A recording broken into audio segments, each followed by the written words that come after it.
connaître Allah. On est incapable de connaître un atome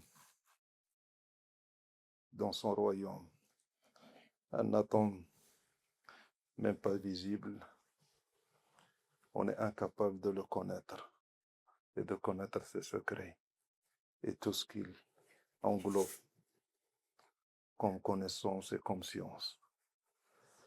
Alors si un atome est incapable de le connaître, comment connaître cet univers infini? Alors connaître Allah, c'est pour ça qu'on ne sait pas ce qu'on dit. Connaître Allah, quelle prétention, quelle prétention. Allah subhanahu wa ta'ala, quand il nous parle dans le Coran et quand il utilise ces termes, c'est, si j'ose dire, entre guillemets, c'est qu'il se baisse à notre niveau. Allah subhanahu wa ta'ala se met, subhanahu wa ta'ala, lillahi al-mathal a'la, se met à notre niveau pour qu'on puisse utiliser des termes qui peuvent nous rapprocher de la chose. Mais dans la réalité, on ne peut pas connaître Allah. Nous, avec notre petite cervelle très limitée, notre petit ego, on veut connaître Allah subhanahu wa ta'ala et savoir pourquoi il fait ça et ce qu'il fait dans son royaume. Subhanahu wa ta'ala. Sayyidina Nabi sallallahu alayhi wa sallam qui dit, il n'y a pas plus connaisseur d'Allah comme moi. Je suis l'homme qui connaît le plus Allah. Quand il était dans des moments de retraite et de proximité avec Allah, il disait Subhanaka ma araftuka haqqa ma'rifatik. Gloire à toi, j'étais incapable de connaître comme il faut. Comment connaître Allah? Il n'y a qu'à nous voir, nous maintenant dans cette assise. Combien Allah subhanahu wa ta'ala a créé d'hommes avant nous? On ne sait pas. Des milliards de milliards. Pourquoi il nous a créés, nous, dans cette époque? Est-ce que tu y es pour quelque chose? Quel mérite tu as? Rien. Pourquoi il t'a créé dans la communauté de Sayyidina Muhammad sallallahu alayhi wa sallam? Son être élu.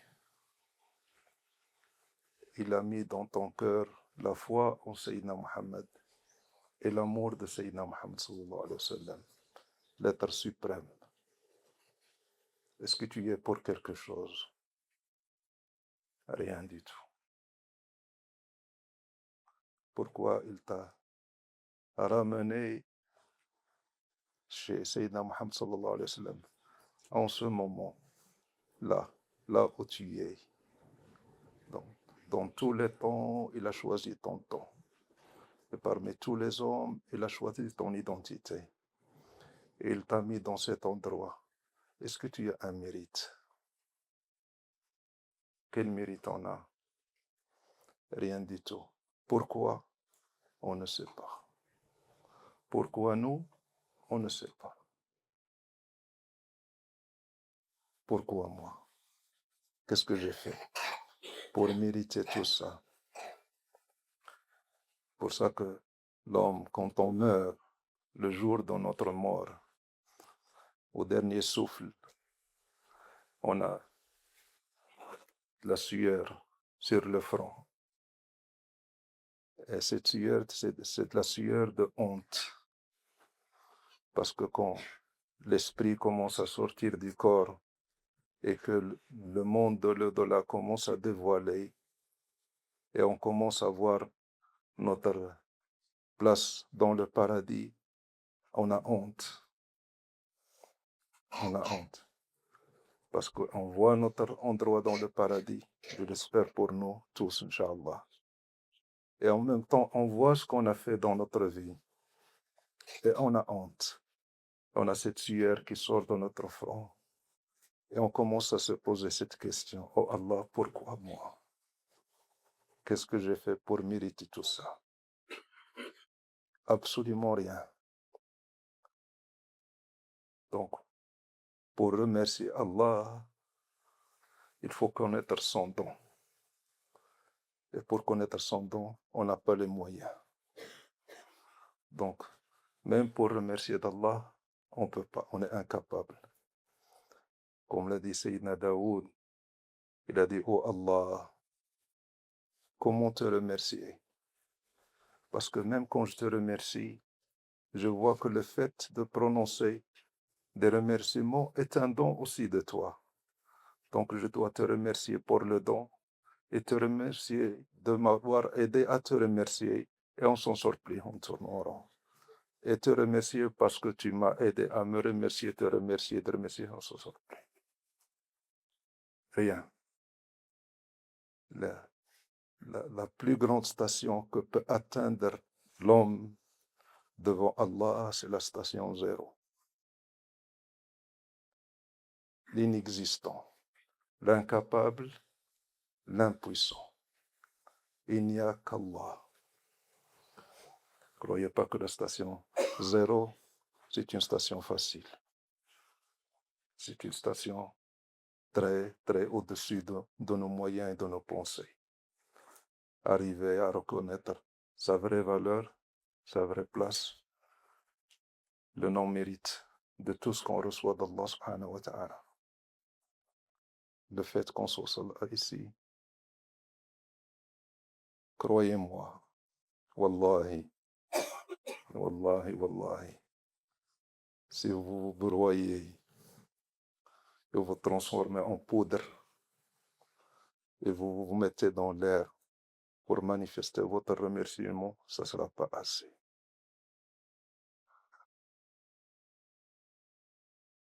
لكن la ilaha illallah, des fois le voile est un bienfait d'Allah. Des fois le voile est un bienfait. Parce que si le voile se lève, il n'y a plus rien. Sayyidina Moussa, alayhi salam, Moïse, il parlait à Allah. Il était tellement dans le plaisir de parler à Allah et d'écouter la parole d'Allah. Et puis il s'est laissé aller. Et c'est à un certain moment, il dit, oh Allah, j'entends ta voix, mais je ne te vois pas. Laisse-moi te voir. Avant ça, tu ne peux pas. Tu ne peux pas. Donc Allah subhanahu wa ta'ala a levé le voile de la voix et a laissé le voile de la vue. Et dans l'histoire, ce voile de la vue, c'est un bienfait d'Allah. C'est un don d'Allah. Parce que si le voile de la vue se levait, Sayyidina Moussa disparaîtrait. Donc ce voile, ce n'était pas un bienfait pour lui. Hein? C'est un bienfait d'Allah, un voile.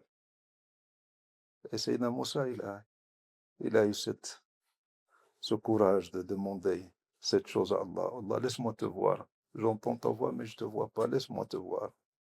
Allah subhanahu wa ta'ala lui a dit, tu ne me verras pas.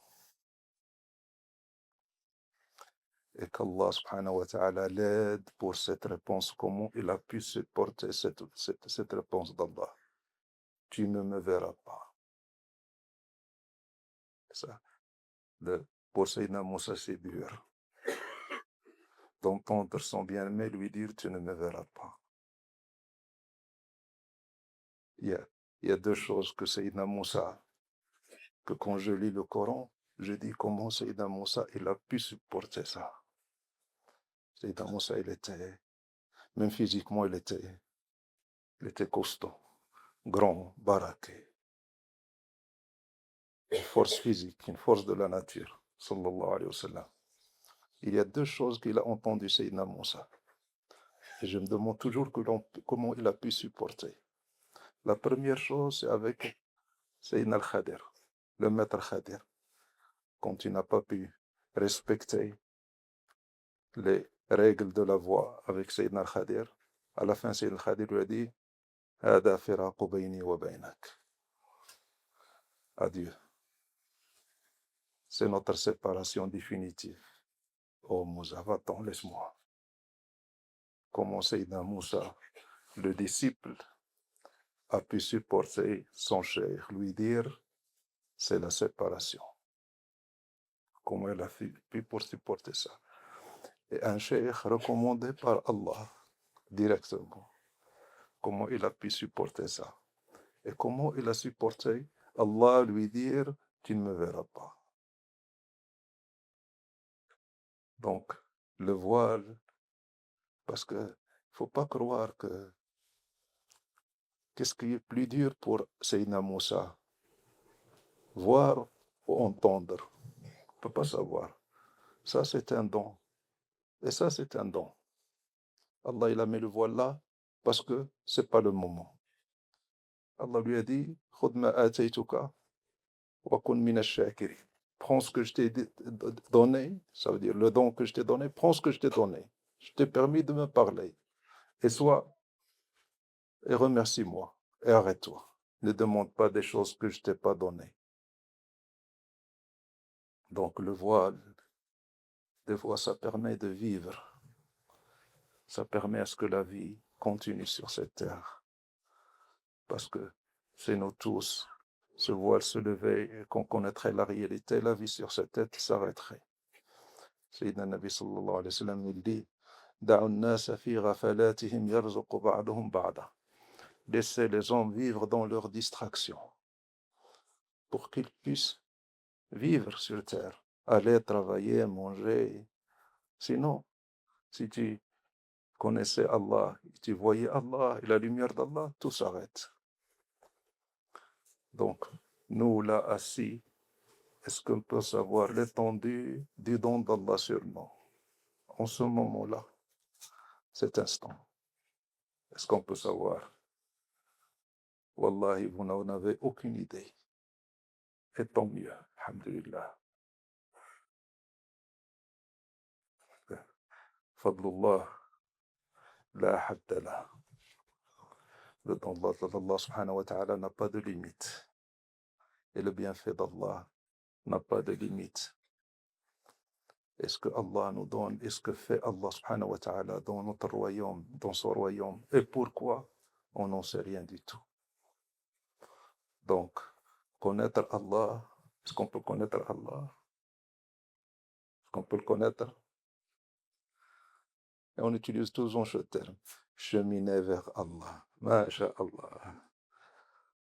Je suis dans le chemin et on chemine. Quelle folie. On est en train de cheminer. On ne dit pas ça tout le temps. Hein? Dites-moi, on le dit ou on ne le dit pas? Cheminer où? Et on s'imagine dans notre tête qu'on est dans notre petit coin et qu'il y a un bon bout de chemin et Allah est au bout. Alhamdulillah. Alhamdulillah.